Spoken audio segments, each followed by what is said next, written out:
Hola, buenas tardes a todos. Bueno, muchas gracias, Emma, por invitarme. Bueno, espero dar la talla.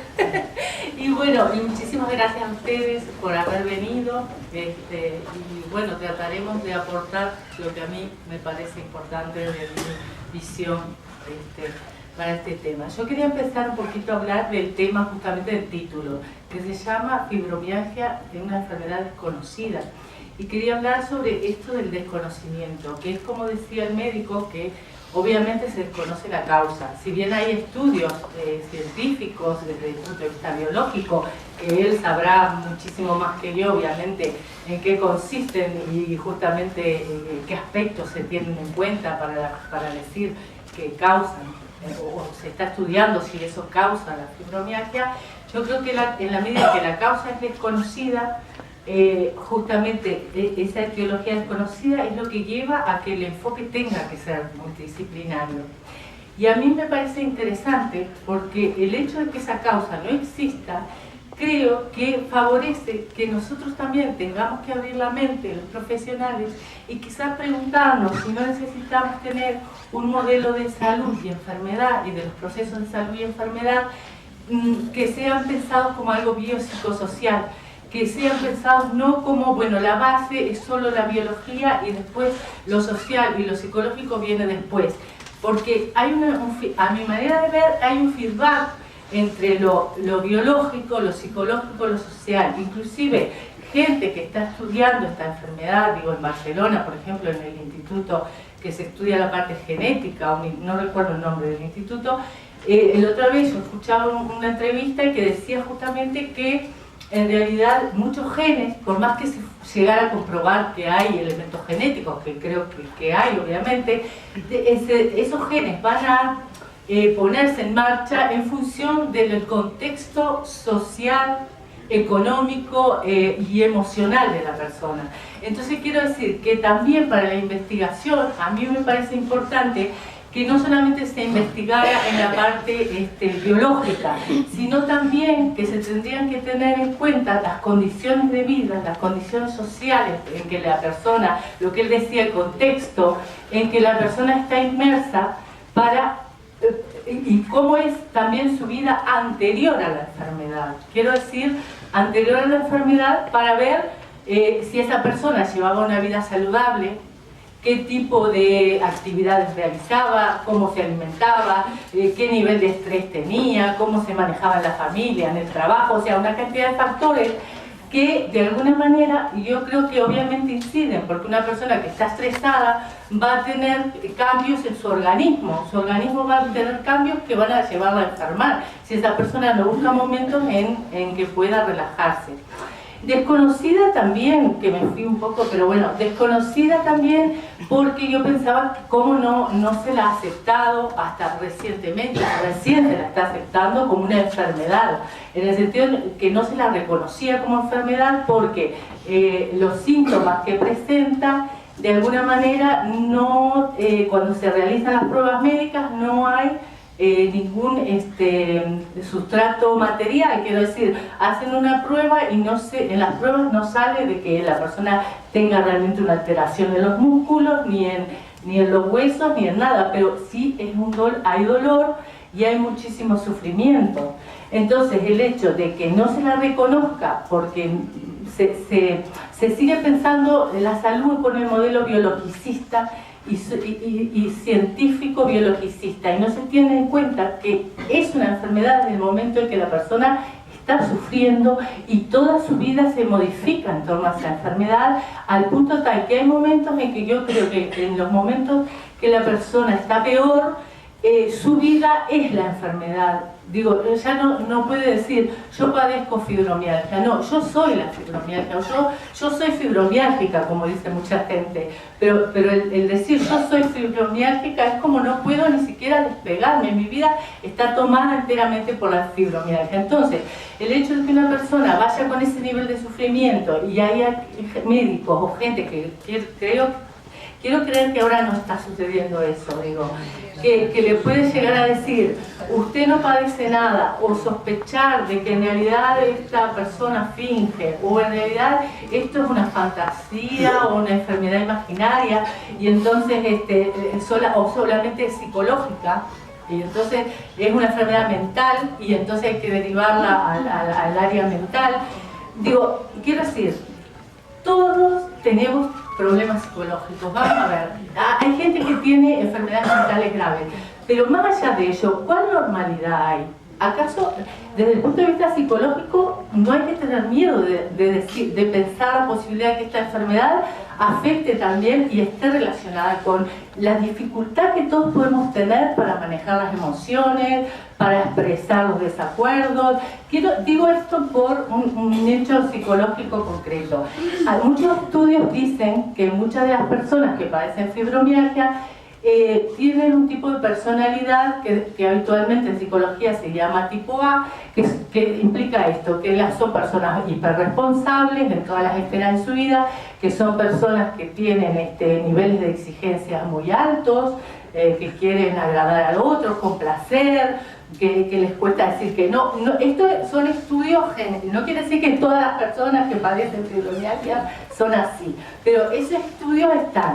O son personas, también se dice en algunos estudios, que tienen dificultades para registrar emociones, sobre todo negativas, como ser la rabia, el rechazo, todo eso. Dificultad para expresarlo y para decirle al otro, mira, no, yo no puedo, yo no. Y esos aspectos, de alguna manera, digo, obviamente que van a incidir en la ansiedad que una persona puede tener, porque si yo estoy sobreexigida, eso me va a generar cambios a nivel biológico. Obviamente que me va a generar cambios, y si yo no modifico esos patrones de comportamiento, mi cuerpo de alguna manera va a responder. Ahora, es verdad, hay muchos casos de personas, o mujeres, porque son mujeres sobre todo, que dicen que su fibromialgia tuvo algún desencadenante o hubo influencia de factores tanto sociales como psicológicos. Otras personas no. Otras personas manifiestan que ellas creen que su enfermedad es solo de orden más bien biológico, pero a veces no es que sea una cosa u otra. También a veces hay que buscar, historizar la enfermedad. No se trata solo de venir y decir, bueno, los síntomas, yo tengo tales síntomas, y solamente centrarse en el cuerpo. Porque el cuerpo es parte de una historia. Digo, cada persona que padece fibromialgia va a tener una historia personal de cómo vivió esa fibromialgia, cómo fue, digo, en la terapia, por ejemplo. Para mí es muy importante que la persona pueda también historizar su enfermedad, que no se quede solo con los síntomas que tiene a nivel del físico, sino también que diga, bueno, qué situación estabas viviendo, cuándo apareció la enfermedad, estabas conforme a nivel familiar, qué pasaba a nivel laboral, cómo era tu vida en ese momento, tú te cuidabas tu cuerpo, cuidabas tus necesidades, porque todos esos factores, de alguna manera, si uno se pone a pensar que uno de los síntomas es el dolor, y que, por ejemplo, muchas veces va acompañada también del síndrome de fatiga crónico, ese cansancio, solo podemos pensar que es biológico, o tenemos que pensar que esa persona, quizás ese cansancio es resultado de que esa persona estuvo sometida a un estrés muy fuerte, a unas exigencias muy grandes, y que en algún momento toda esa tensión, todo eso de sostener, estar haciendo de pronto una cantidad de actividad y cosas para las que realmente sentía que no tenía suficiente energía, en algún momento eso puede eclosionar, o como dice él, traumatismos, que eso se ha corroborado, que hay traumatismos a veces que influyen de tipo psicológico, como pueden ser pérdidas o alguna situación difícil que la persona ha tenido que vivir, o concretamente un accidente. Pero un accidente o este tipo de evento, de alguna manera, también tiene componente psicológico, porque una persona que sufre un accidente no sufre un accidente solo en su cuerpo, eso puede tener un impacto a nivel psicológico también e influir también para que se desencadene la enfermedad.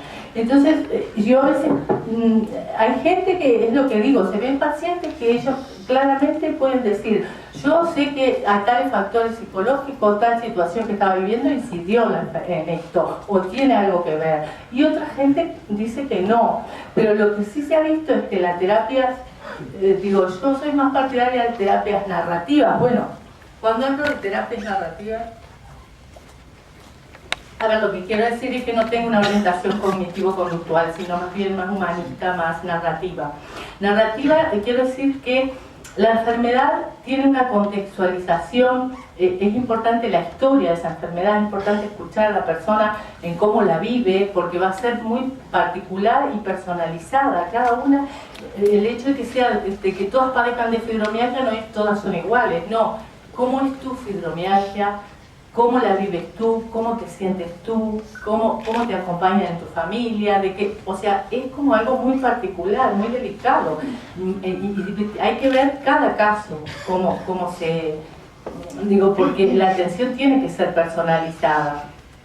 Entonces, un poco la idea que yo tenía de decirles era esto. Y después otro tema, que lo social me parece que es importante que lo cuestionemos en relación a toda la salud y enfermedad en general, porque, vamos a ver, uno le parece que eso no incide, pero uno puede preguntarse, ¿qué modelo de persona tenemos en esta sociedad?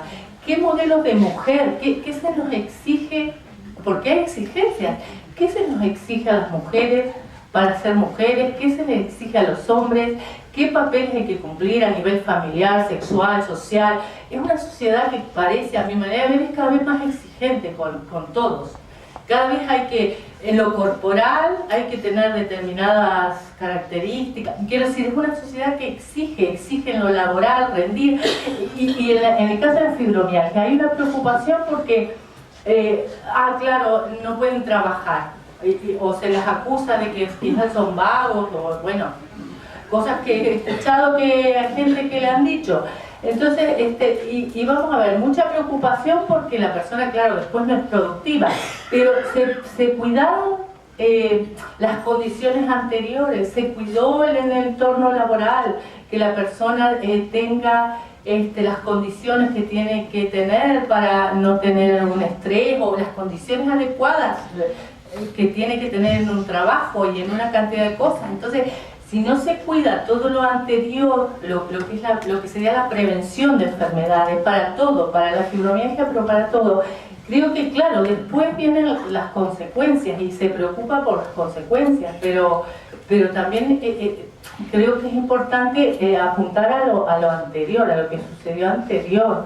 Y después, en cuanto a la terapia narrativa, que yo digo narrativa es narrar la historia, ¿no? Salir un poco de me duele aquí, esos síntomas también, pero también narrar otras, cuál es la situación de esa persona, cómo es su familia, si la apoya, si no la apoya, cómo es su situación económica, si tiene problemas laborales, si tiene otros problemas que le estresen. Todo eso es muy importante y se ha visto que ayuda a las personas a poder como construir una historia y separarse un poco, quizás sacar un poco el dolor del cuerpo y hablar de otros dolores. Porque ¿qué pasa? Hay gente que dice, hay teorías o gente que dice, yo no voy a decir que eso es así, pero hay gente que dice que está relacionado el dolor corporal con un dolor emocional. Pero muchas de las personas que padecen fibromialgia dicen que no es así. Entonces hay que escuchar lo que dicen también las personas, obviamente, que son quienes la padecen. Pero también es verdad que los psicólogos sabemos que hay mecanismos por los cuales experiencias que fueron muy, muy dolorosas desde el punto de vista psíquico, las personas las bloqueamos. Ponemos un muro. Y como el muro que está construyendo, bueno, un muro. Yo no quiero saber de esto. De hecho, una paciente decía eso, dice, yo, es verdad, dice, me empecé a dar cuenta que hay una relación con factores de mi familia, de mal funcionamiento, de malas relaciones. Pero eso había sido tan doloroso para mí que yo puse un muro y eso no existía. Y no vi ninguna conexión entre lo que me pasaba en el cuerpo y lo que me estaba pasando a nivel de mi vida.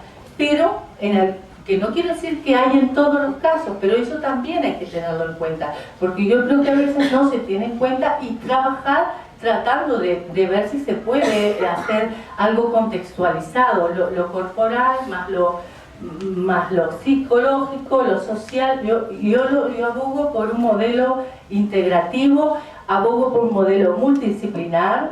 Creo que es una enfermedad y que se tiene que reconocer como tal.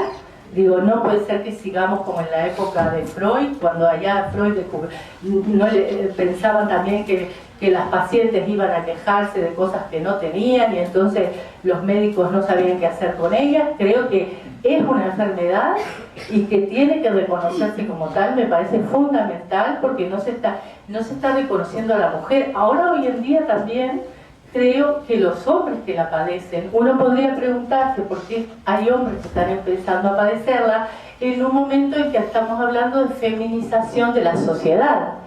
Quiero decir, si esto acaso no tiene que ver con roles sociales, porque antes el hombre, por ejemplo, estaba libre de una cantidad de tareas que hoy en día también las está teniendo que asumir.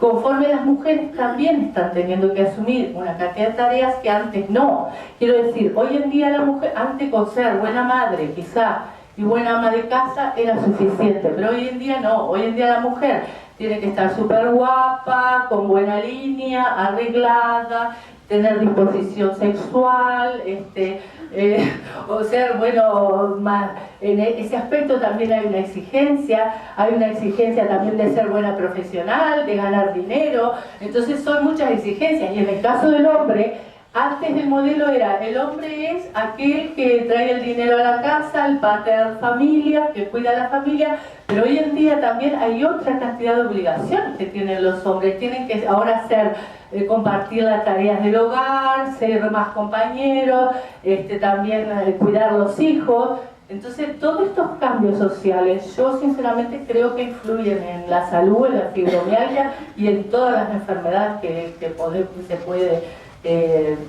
podemos tener las personas. Bueno, básicamente eso, no sé, quizás que me quedaron cosas, pero bueno, era básicamente eso.